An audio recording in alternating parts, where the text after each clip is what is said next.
We want to welcome Milwaukee County Circuit Judge Janet Protasiewicz to our studio today, and thank you very much for being here. You were first elected to the court in 2014, and then prior to that, you were a prosecutor with the Milwaukee County DA's office. Again, Judge Janet, as you like to be called, thanks for being here. I'm delighted to be here. Thank you. My first question goes to things you've talked about, your values. And you have said, quote, you bring your values like your belief in democracy, which kind of leads me in the way that I philosophically think about, quote, gerrymandering and the maps. Philosophically, values leading me to believe that a woman's right to make a decision over her own body should be just that, not made by the government. So how do your values guide you on who you're going to be if elected to the state Supreme Court? That's a good question. And my values will guide me to be a fair, impartial arbiter, quite frankly. I believe that we need common sense back on our Supreme Court. I believe we need change back on our Supreme Court. The extreme partisanship that we have been dealing with has really dealt a blow to the reputation of our Wisconsin Supreme Court. So what we need is somebody who is independent, who follows the law, who's impartial, and who is not partisan, coming into our Supreme Court to make those important decisions that guide us. So when we think of the 1849 abortion law, if it should come before the Supreme Court and you are on that bench, have you already prejudged the case? Of course not. Well, I think it's very, very important that the voters in Milwaukee County, quite frankly, the entire citizenry of Milwaukee County and the entire state understand what people's values are, what their candidates' values are. But obviously, the law comes first, the Constitution comes first, quite frankly, obviously.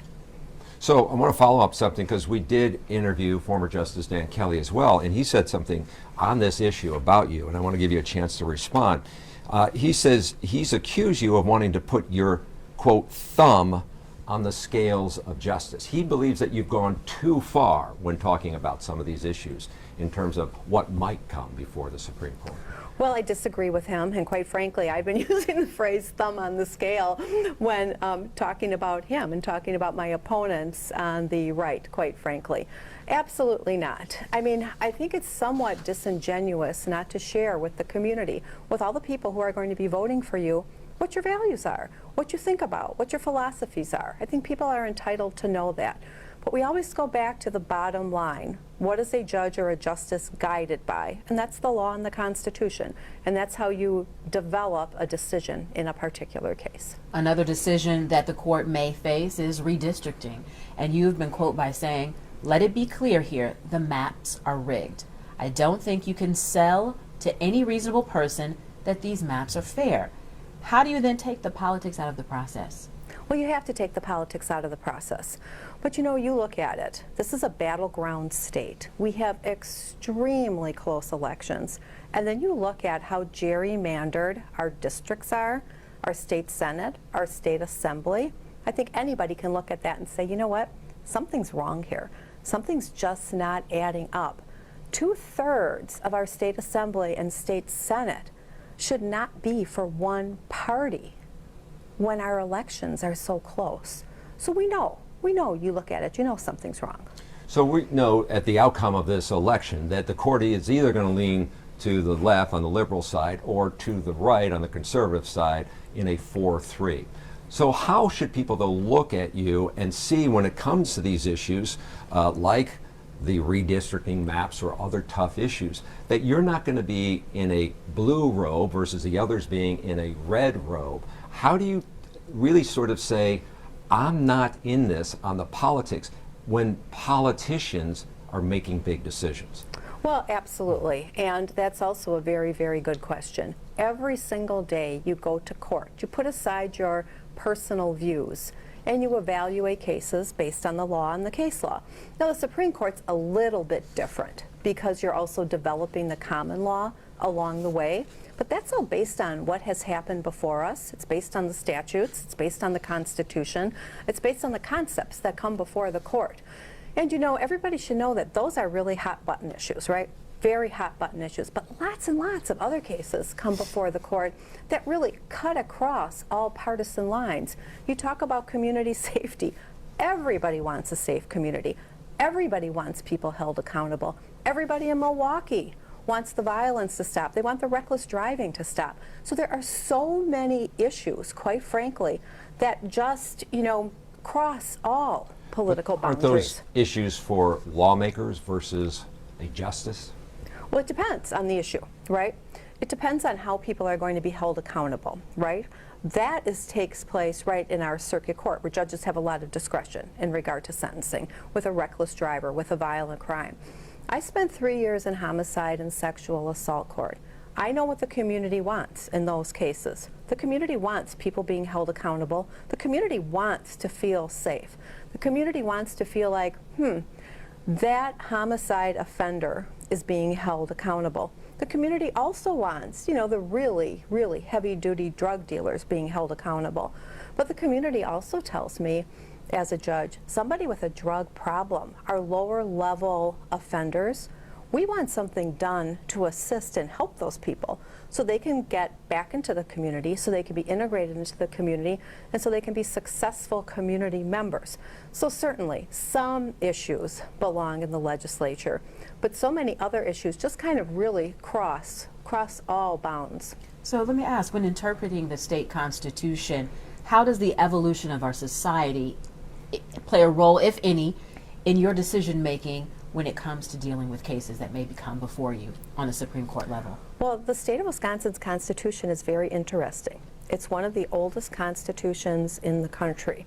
We have our 13 original colonies with their constitutions, but then there's Wisconsin with a very, very old constitution. And it's been amended, numerous times to, keep up with the times and keep up with people.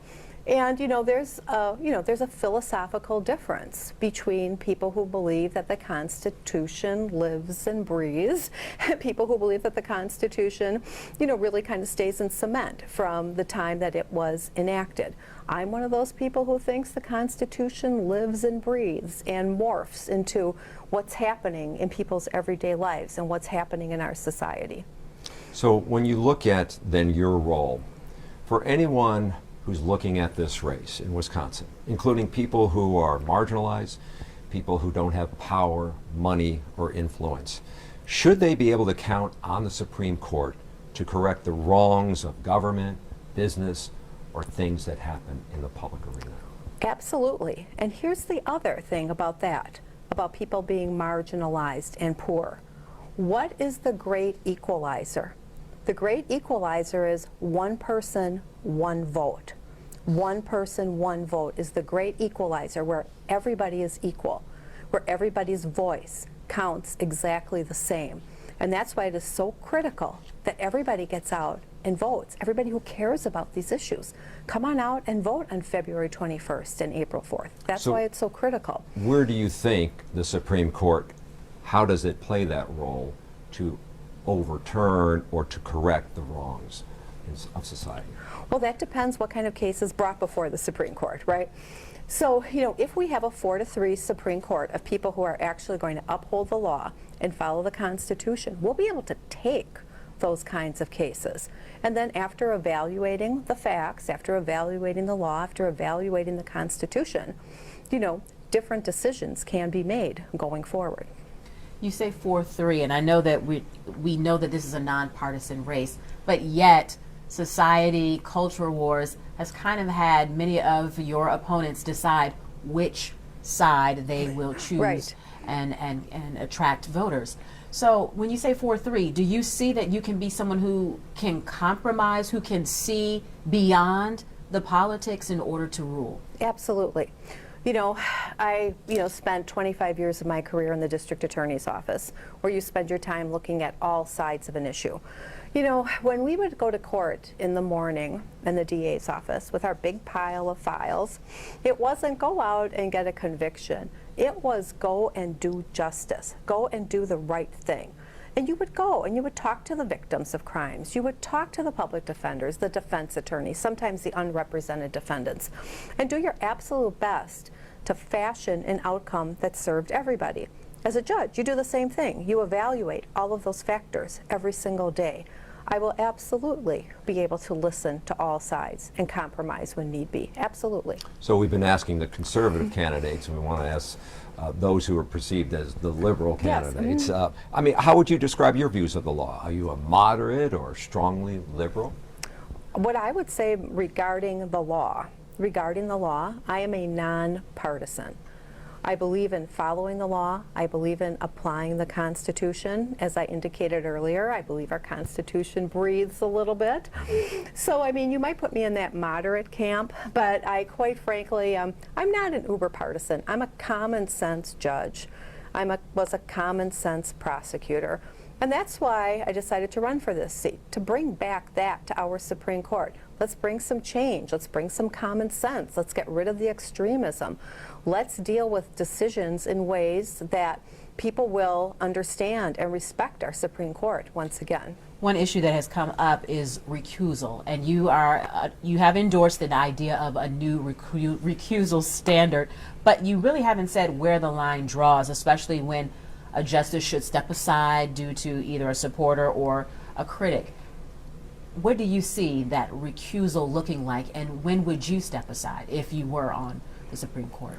So the recusal rule, we just had a forum, and I was the only person who supports a recusal rule. But I support a recusal rule formed in conjunction with a public hearing. I think the public should be able to weigh in and say, what's the amount? Is the amount when an individual gives a maximum contribution to a campaign? That's not what was concerning me. I think every justice can probably figure out if they can be fair and impartial under those circumstances.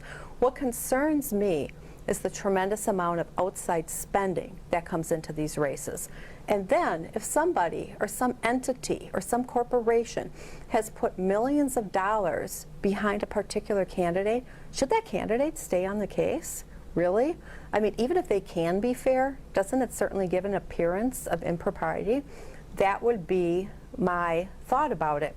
But I really think what we need to do is have a public hearing, let the public weigh in, and try to determine where those lines should be drawn. And I do believe those lines need to be drawn. When you say common sense, what do you mean by common sense? Because common sense for one, for one set of people who are not so common. Yeah, It's not so common, right. right? I mean, I think people are looking for common sense, but their definition of that is different. Is there something that is an example of where you see common sense? I mean, I think common sense is all around us all the time. I really, really think we have these uber partisans on the right. That's what we need to get away from. They would argue just the same on the other side. Well, I would say they're wrong. The uber partisans, the extremists. You know, like I told you, I've been a common sense judge. There are times when I don't agree with a particular law. What do? I apply it. That's the law. That's what we have to do, right?